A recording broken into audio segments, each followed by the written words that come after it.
2 kali Google pernah ditawarkan ke Yahoo untuk dibeli, tapi 2 kali juga Yahoo menolak.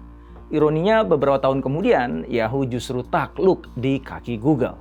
Nah, kini sejarah seperti berulang ketika Google ditantang oleh perusahaan-perusahaan search engine baru yang mengandalkan kecanggihan teknologi AI.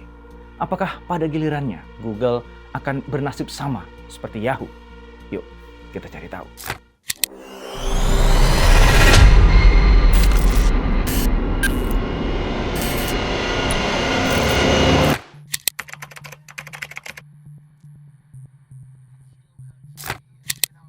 Jerry Yang dan David Vailo adalah mahasiswa Stanford University yang pada tahun 1994 mereka merasakan susahnya menavigasi informasi di internet. Kesulitan itu mendorong mereka merancang sebuah direktori web sederhana yang bertujuan untuk memudahkan para pengguna internet menemukan situs web yang dicari. Direktori web itu mereka namai Jerry and David's Guide to the World Wide Web. Tapi kemudian setahun berikutnya berganti nama jadi Yahoo, yang konon katanya adalah singkatan dari Yet Another Hierarchical Officious Oracle. Layanan Yahoo kemudian lebih beragam dengan adanya email, berita, dan mesin pencarian, sehingga Yahoo bukan lagi sekedar direktori situs web. Dari situlah Yahoo mulai meretas jalan menuju sukses. Penggunanya bertambah banyak dan itu membuat para pendirinya percaya diri untuk menawarkan saham perdana atau IPO. Awalnya saham Yahoo hanya dihargai $13 per lembarnya. Tapi pada hari pertama diperdagangkan, nilainya langsung naik jadi $43. Sehingga dalam waktu singkat, nilai Yahoo pun melonjak sampai $300 juta. Dari hari ke hari, Yahoo semakin perkasa dan membuat mereka mampu membeli 411 sehingga Yahoo punya layanan Yahoo Mail. Para investor besar seperti SoftBank mulai tertarik berinvestasi dan kemudian ikut menanamkan investasinya. Sehingga nilai perusahaan Yahoo naik luar biasa menjadi $6,9 miliar. Nah, di saat yang bersamaan, ada 2 mahasiswa Stanford lainnya yang juga kesulitan menemukan informasi di tengah lautan internet. Mereka adalah Larry Page dan Sergey Brin yang akhirnya merancang juga sebuah model mesin pencarian dengan konsep yang berbeda. Page dan Brin mengembangkan PageRank, yaitu sebuah algoritma yang memungkinkan mesin pencari menilai relevansi sebuah halaman web berdasarkan kuantitas dan kualitas tautan yang mengarah ke suatu halaman yang dicari. Ini membuat para pencari bisa mendapatkan hasil yang lebih akurat. Sedangkan direktori milik Yahoo dikelola secara manual oleh tim editorial yang mengandalkan kurasi manusia. Teknik itu membuat Yahoo bisa kesulitan mengimbangi pertumbuhan pesat internet. Disitulah kelebihan PageRank yang membuatnya menjadi sebuah model mesin pencari yang inovatif dan lebih efektif. Algoritma PageRank berhasil mengubah cara orang menemukan informasi di internet. Nggak heran jika PageRank yang kemudian berganti nama menjadi Google semakin menarik perhatian publik. Sayangnya ketika Google sudah menemukan bentuknya, Page dan Brin harus fokus menyelesaikan program PhD mereka. Akhirnya mereka menawarkan Google ke Yahoo, hanya $1 juta saja harganya. Tapi Yahoo yang sudah perkasa menolak penawaran itu. Alasannya karena di antara mereka ada perbedaan strategi yang mendasar.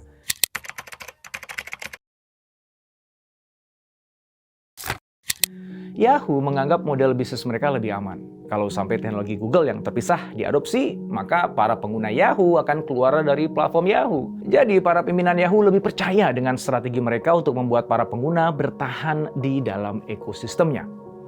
Pada tahun 2002, untuk kedua kalinya Google ditawarkan ke Yahoo. Kali ini dengan harga $3 miliar dengan jumlah pengguna yang sudah berkali-kali lipat. Tapi untuk kedua kalinya, Yahoo menolak tawaran itu. Mereka yakin bahwa mereka bisa mengembangkan mesin pencari yang lebih baik daripada Google. Ternyata itu jadi blunder keputusan bisnis. Karena kemudian terbukti bahwa Yahoo yang saat itu dipimpin tim Google tidak cukup kompetitif untuk bersaing dengan Google. Akhirnya terpaksa Yahoo mengajak Google bermitra di platform mereka supaya kualitas Yahoo dapat terjaga. Tapi pimpinan Yahoo kemudian tersadar bahwa kemitraan itu ibarat mereka memelihara anak macan. Semakin besar macan itu, semakin mengancam. Kemitraan dengan Yahoo membuat eksposur Google jadi semakin besar dan tumbuh semakin pesat. Google akan semakin dominan di dunia search engine. Sementara itu, Yahoo justru terpojok pada sebuah dilema. Mereka harus memilih apakah akan fokus pada bisnis inti search engine atau memperluas layanannya.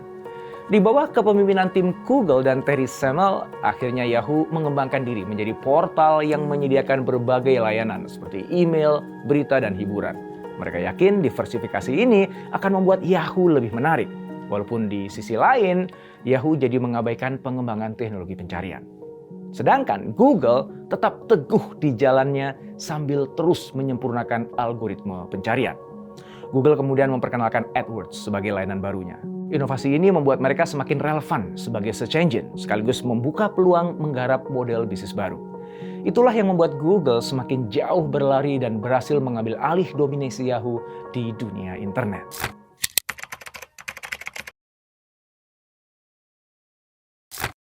Pada saat Google masih bermitra dengan Yahoo, Page dan Brin sadar bahwa sebenarnya mereka tidak membutuhkan kemitraan untuk menumbuhkan diri. Google harus mandiri dan tidak tergantung pada Yahoo. Kesadaran itulah yang membuat Page dan Brin berani menawarkan saham perdana atau IPO pada tahun 2004 dan berhasil mengumpulkan dana 1,67 miliar US dollar. Page dan Brin bekerjasama dengan CEO Eric Smith untuk memanfaatkan dana hasil IPO dalam rangka memperluas layanan dengan Gmail, Google Maps, dan AdWords. Itu adalah strategi jitu yang kemudian terbukti bisa memperkuat posisi Google sebagai pemimpin pasar. Perkembangan Google yang begitu pesat dilihat Yahoo sebagai ancaman besar. Sebab Yahoo masih saja berkutat dengan strategi portal yang luas namun terpecah. Padahal Google sudah menjelma menjadi raksasa teknologi yang fokus dan inovatif serta mampu merebut pasar yang sebelumnya dikuasai oleh Yahoo. Itulah yang mendorong Terry Semel sebagai CEO Yahoo berusaha untuk melawan. Di tahun yang sama, yaitu tahun 2004, Yahoo mengakuisisi Overture Services yang memiliki teknologi iklan berbasis pencarian seharga 1,63 miliar US dollar. Overture dianggap bisa menjadi senjata utama Yahoo untuk melawan Google. Tapi hasilnya lacur. Keputusan itu sudah sangat-sangat terlambat. Google sudah sulit dikejar karena mampu menarik perhatian pengguna dan pengiklan dengan produk-produk inovatif. Di antaranya AdWords yang telah mengubah landscape perikanan digital. Google juga memperkenalkan sistem lelang iklan yang lebih efektif, sehingga para pengguna menjadikan Google pilihan utama dalam beriklan. Sedangkan Yahoo gagal memanfaatkan akuisisi Overture untuk membuat mereka lebih kompetitif, karena mereka kesulitan mengintegrasikan teknologi Overture ke dalam sistem mereka. Setelah itu, Yahoo melakukan diversifikasi besar-besaran dengan cara mengubah diri mereka menjadi perusahaan media digital. Mereka mengakuisisi beberapa perusahaan seperti Flickr dan Delicious pada tahun 2005. Dan itu semua diharapkan bisa menambah layanan Yahoo serta menarik lebih banyak pengguna.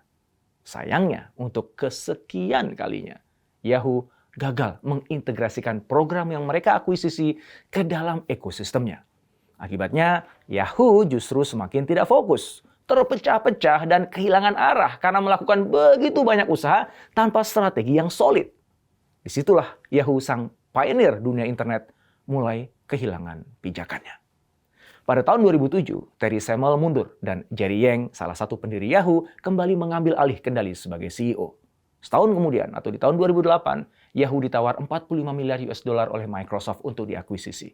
Tapi Yahoo menolak karena yakin bahwa mereka masih punya potensi yang besar untuk maju.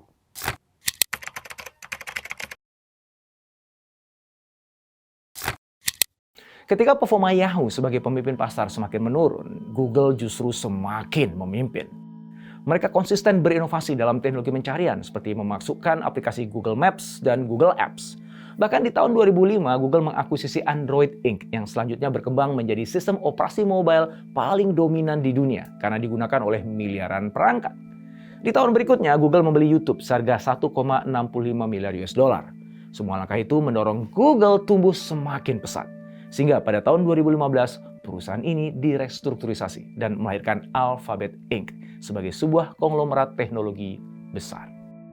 Sementara itu, Yahoo yang sudah semakin terpuruk sempat mendapatkan semangat baru ketika pada tahun 2012, Marissa Mayer, mantan eksekutif Google, menjadi CEO Yahoo. Mayer membawa semangat baru dan memfokuskan upayanya pada konten digital serta aplikasi mobile. Namun untuk kesekian kalinya, Yahoo terlambat. Meskipun telah melakukan langkah-langkah progresif, pangsa pasarnya tetap menciut. Upaya-upaya restrukturisasi juga tidak mampu menyelamatkannya dari kemerosotan yang semakin dalam. Jadi kalau kita menengok ke tahun 2001 sampai 2017, kepemimpinan di Yahoo sudah berkali-kali diganti. Mulai dari Terry Semel yang mencoba menjadikan Yahoo sebagai perusahaan media, sampai Jerry Yang yang tegas menolak tawaran akuisisi dari Microsoft. Setelah itu ada Carol Bartz yang berambisi merombak total Yahoo, tapi nggak berhasil. Sampai Scott Thompson yang hanya sebentar aja menduduki jabatannya. Terakhir masuk Marissa Mayer dengan upayanya yang fokus pada inovasi produk. Tetapi tanpa rencana jangka panjang dan visi yang berkelanjutan, akhirnya Yahoo hanya disibukkan dengan urusan memadamkan kebakaran dari satu krisis ke krisis yang lain tanpa henti. Sampai kemudian kita bisa melihat titik terujung dari perjalanannya, yaitu ketika Yahoo sibuk mencari pembeli. Maka pada tahun 2016, Yahoo akhirnya terjual ke Verizon dengan harga 4,48 miliar US dollar. Murah banget dibandingkan yang pernah ditawarkan oleh Microsoft, 45 miliar US dollar. Verizon has agreed to buy Yahoo for a whopping $4.8 billion. Ini menandakan kejatuhan Yahoo sangat-sangat jauh dari titik puncak kejayaannya sebagai pionir di dunia internet. Pada Juni 2017, seluruh proses penjualan selesai. Itulah titik akhir perjalanan Yahoo yang tragis sebagai entitas independen. Yahoo menyerah kalah kepada Google.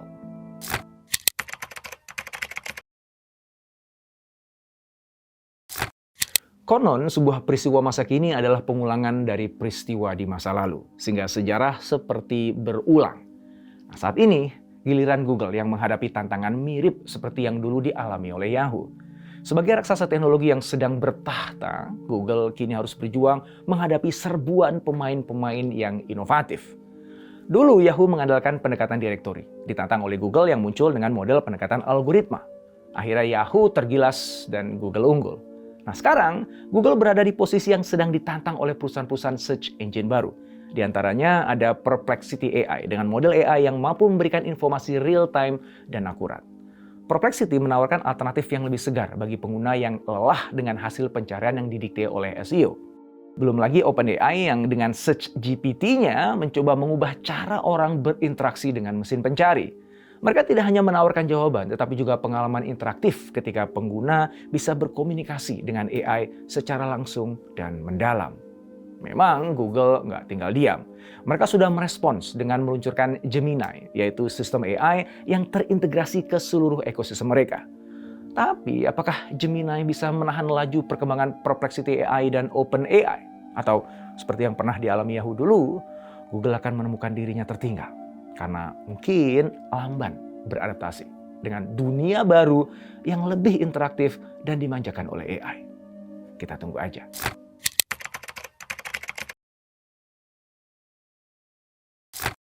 Ada 3 hal yang layak direnungkan dari perjalanan Yahoo dan Google. Pertama, kita diingatkan kembali bahwa kunci kesuksesan bisnis ada pada kemampuan memahami kebutuhan pengguna. Google bisa sukses karena mereka fokus menyediakan teknologi pencarian yang cepat dan relevan, langsung menjawab kebutuhan utama para pengguna internet. Sebaliknya, Yahoo mengabaikan kebutuhan pengguna dan sibuk menjadi portal serba ada. Kedua, daripada merambah ke segala arah, mendingan fokus pada kekuatan utama. Yahoo dengan berbagai akuisisi yang tidak terarah akhirnya nggak fokus di bisnis inti. Dan itu melemahkan kekuatannya sendiri. Sedangkan Google tetap bertahan di bisnis inti mesin pencari. Jadi sebelum memperluas bisnis, lebih baik kita fokus dulu terhadap hal-hal yang telah membuat perusahaan kita unggul. Yang ketiga, arah masa depan perusahaan tergantung pada kepemimpinan yang konsisten dan visioner. Google berkembang karena kepemimpinannya memiliki visi yang kuat dan keputusan strategis yang jelas. Berbeda dengan Yahoo yang berubah-ubah arah seiring bongkar pasang kepemimpinannya. Kepemimpinan yang mampu melihat jauh ke depan pada jalur strategisnya adalah kunci untuk bertahan dan berkembang di dalam dunia bisnis yang terus berubah. Kita juga diingatkan bahwa apa yang pernah berhasil di masa lalu belum tentu relevan di masa depan. Oleh karena itu, pertajam kepekaan kita. Buka mata dan telinga untuk mengetahui dan memahami perubahan pasar dan kebutuhan pelanggan yang terus berevolusi. Jika perlu, ubahlah strategi, bahkan visi untuk menghadapi tantangan yang terus berubah. Mari kita beradaptasi dengan bijak, penuh kesadaran, dan senantiasa memohon bimbingan Tuhan agar setiap langkah kita diberkahi, membawa kebaikan, dan memberikan manfaat bagi banyak orang.